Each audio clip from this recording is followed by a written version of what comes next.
ಆತ್ಮೀಯ ನಾಗರಿಕರೇ, ನಾನು police inspector Venkatesh ಮಾತಾಡ್ತಿದ್ದೀನಿ ಕಗ್ಲಿಪುರ ಪೊಲೀಸ್ ಠಾಣೆಯಿಂದ. ಇದು ಬೆಂಗಳೂರು ದಕ್ಷಿಣ ಜಿಲ್ಲಾ ಪೊಲೀಸ್ ವತಿಯಿಂದ ಹೊಸ ವರ್ಷದ ಸಂಭ್ರಮಾಚರಣೆಯ ಗುಂಗಿನಲ್ಲಿರುವಂತಹ ನಾಗರಿಕರಿಗೆ ಒಂದು ಎಚ್ಚರಿಕೆಯ ಮತ್ತು ಸಂರಕ್ಷಣಾ ಸಂದೇಶ ಅಂತ ನಾನು ನಿಮಗೆ ಕಳಿಸ್ಕೊಡ್ತಾ ಇದ್ದೀನಿ. ಬಂಧುಗಳೇ, ಹೊಸ ವರ್ಷ ಆಚರಣೆಯ ಪ್ರಯುಕ್ತ ಸರ್ಕಾರವು ನಾಗರಿಕರ ಸುರಕ್ಷತಾ ದೃಷ್ಟಿಯಿಂದ ಹೊಸ ಮಾರ್ಗಸೂಚಿಗಳನ್ನು ಹೊರಡಿಸಿದೆ. ಅದನ್ನು ಕಡ್ಡಾಯವಾಗಿ ಎಲ್ಲರೂ ಕೂಡ ಪಾಲನೆ ಮಾಡಬೇಕು. ಹೊಸ ವರ್ಷಾಚರಣೆಯ ಕಾರ್ಯಕ್ರಮವನ್ನು ಮಧ್ಯರಾತ್ರಿ 12 ಗಂಟೆ ಒಳಗೆ ಎಲ್ಲ ವ್ಯಾಪಾರ ವಹಿವಾಟುಗಳು, ಎಲ್ಲ ಸಂಚಾರಗಳು ಕೂಡ ನಿರ್ಬಂಧವಾಗ್ತವೆ. ಮತ್ತು ಅದೇ ರೀತಿ ಯಾವುದೇ ನಾಗರಿಕರು ರೀಲ್ಸ್ಗಳನ್ನು ನೋಡಿ, ಆ್ಯಡ್ಗಳನ್ನು ನೋಡಿ ರೆಸಾರ್ಟ್ಗಳಿಗೆ ನೀವು ನಿಮ್ಮ ಪತ್ನಿಯರು ಮಕ್ಕಳ ಜೊತೆಗೆ ನೀವು ಆ್ಯಡ್ ಮತ್ತು ರೀಲ್ಸ್ಗಳನ್ನು ನೋಡಿ ದಯವಿಟ್ಟು ಬುಕ್ ಮಾಡಕ್ಕೆ ಹೋಗಬೇಡಿ.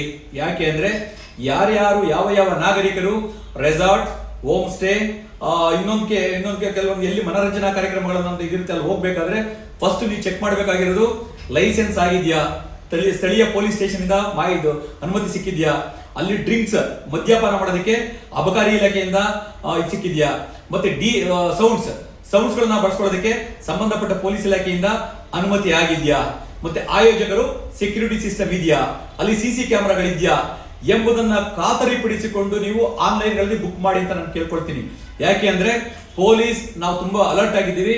ಯಾವುದೇ ಪರವಾನಗಿ ಪಡೆಯದೆ, ಧ್ವನಿವರ್ಧಕದ ಲೈಸೆನ್ಸ್ ಪಡೆಯದೆ, ಮತ್ತೆ ಯಾವುದೇ ಅಬಕಾರಿ ಇಲಾಖೆಯಿಂದ ಲೈಸೆನ್ಸ್ ಪಡೆಯದೆ ಯಾವುದೇ ಫಾರ್ಮ್ ಹೌಸ್, ಯಾವುದೇ ರೆಸಾರ್ಟ್, ಯಾವುದೇ ಹೋಮ್ ಸ್ಟೇಗಳಲ್ಲಿ ಯಾವುದೇ ಕಾರ್ಯಕ್ರಮವನ್ನ ಅನಧಿಕೃತವಾಗಿ ಮಾಡಿದ್ರೆ ಅಲ್ಲಿ ಹೋಗಿ ಅವುಗಳನ್ನ ಸೀಸ್ ಮಾಡಿ ಅಂತಹ ಆಯೋಜಕರ ಮೇಲೆ ಕ್ರಿಮಿನಲ್ ಪ್ರಕರಣಗಳನ್ನ ದಾಖಲು ಮಾಡಲಾಗ್ತಿದೆ. ಹೀಗಾಗಿ ದಯವಿಟ್ಟು ನಾನು ನಾಗರಿಕರಲ್ಲಿ ಕೇಳ್ಕೊಳ್ಳೋದಿಷ್ಟೇ, ಹೊಸ ವರ್ಷ ಸಂಭ್ರಮಾಚರಣೆ ಇರಬೇಕು ಫ್ಯಾಮಿಲಿಗಳ ಜೊತೆ ಸುರಕ್ಷಿತ ಸ್ಥಳದಲ್ಲಿ. ಮತ್ತೆ ನೀವು ಯಾವುದೋ ಒಂದು ಮೋಜು ಮಾಡಕ್ ಹೋಗಿ ಎಲ್ಲೋ ಯಾವುದೋ ಒಂದು ಸಂದಿಗ್ಧ ಪರಿಸ್ಥಿತಿ, ಯಾವುದೋ ಒಂದು ಕೆಟ್ಟ ಅನುಭವಗಳಾದಾಗ ಅದು ವರ್ಷ ಪೂರ್ತಿ ನೀವು ಕೊರಬೇಕಾಗುತ್ತೆ. ಹೀಗಾಗಿ ದಯವಿಟ್ಟು ಕಾನೂನುಗಳನ್ನ ಗೌರವಿಸಬೇಕು. ಈ ಹೊಸ ವರ್ಷ ಆಚರಣೆಯ ಆಯೋಜಕರ ಬಗ್ಗೆ ನೀವು ಪೂರ್ವಪರ ತಿಳ್ಕೊಳ್ಬೇಕು. ಯಾವುದು ಕೂಡ ರೀಲ್ಸ್ ಆಗಲಿ, ಆಡ್ ಆಗಲಿ ನೋಡಿ ಮುರುಳಾಗಬೇಡಿ.